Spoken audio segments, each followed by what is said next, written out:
Voilà, j'ai un GSM Diagram de 2010, très rare. J'ai pu en récupérer un, en déposer l'alarme et je vais le mettre en vente. La notice, la boîte,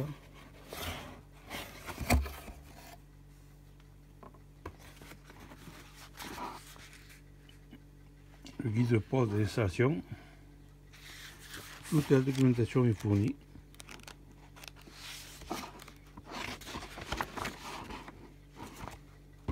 Alors c'est un GSM 110, 100X. La différence de 110, c'est que celui-ci, vous voyez, est alimenté avec deux piles.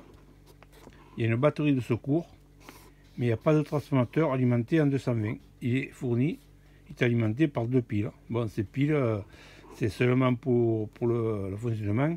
Ça fait facilement 3 ans. Voilà. Alors ça, c'est le GSM 100. Le 110 est fourni avec un transformateur qui est prochain de 220. Alors ça, c'est la plante. Tout est dedans, tout est...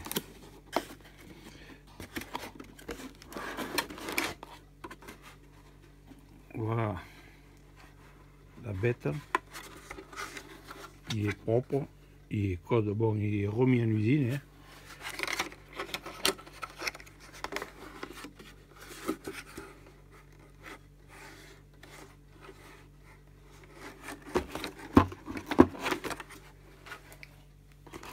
Là, il y a tous les passe-fils, tous les passe-câbles qui n'ont jamais été servis, vous voyez.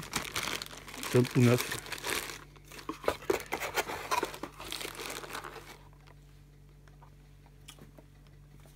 On va l'ouvrir.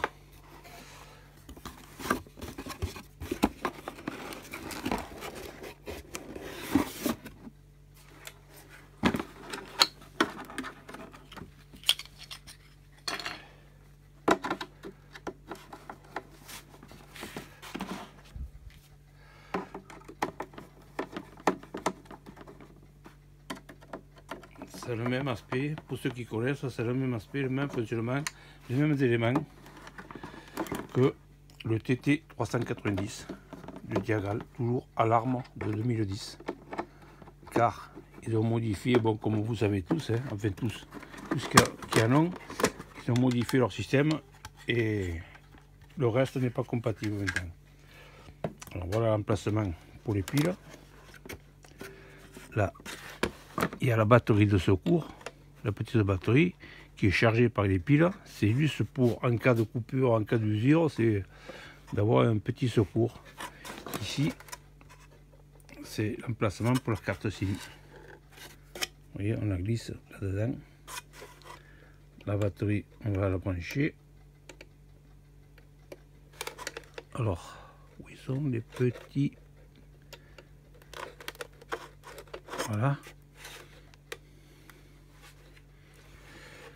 Là, il y a une prise, mais c'est pour une fonction qui n'a pas été achevée, qui est en attente.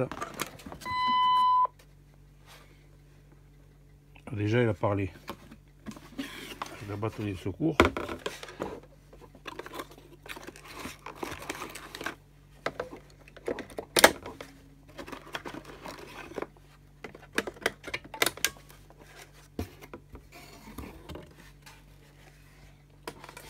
On va essayer de fermer la boîte.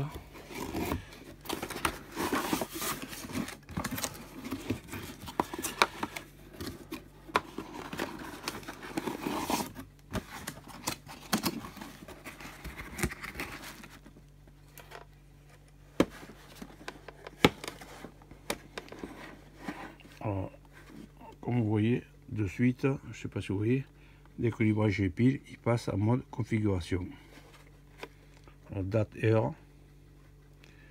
Pour changer la date et l'heure, programme. Alors là, 6/5/2019, il est 15h15. Bien sûr, il n'est pas l'heure.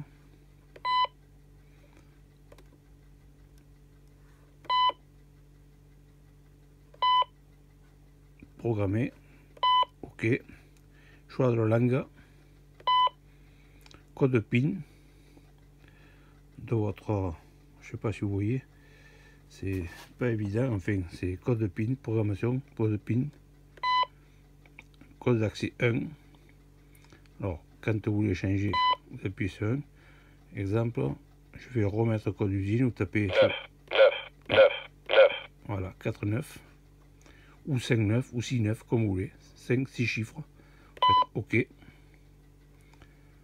Alors, il faut retaper nouveau code. 9, 9, 9, 9.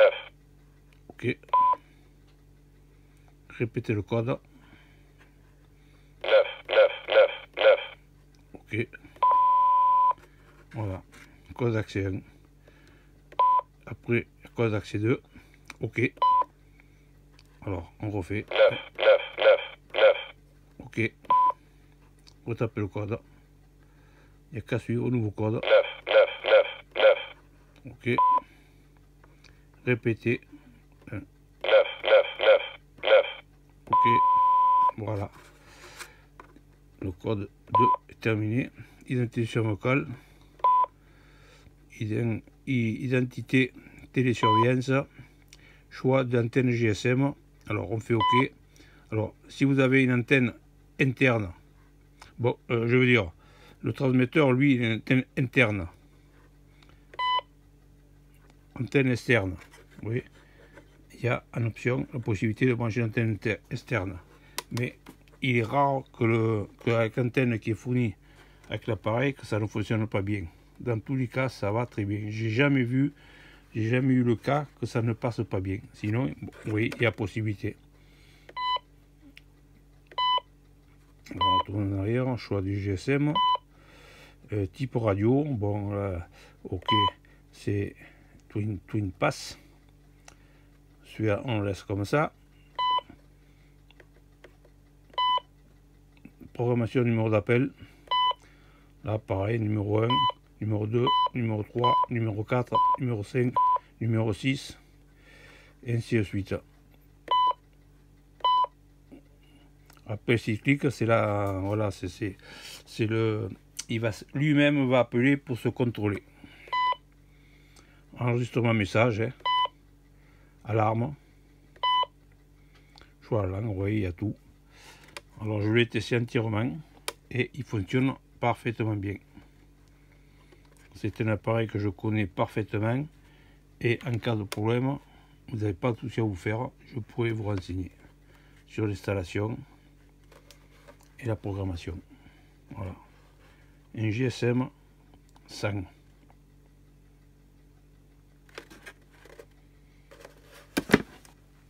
Merci, à la prochaine.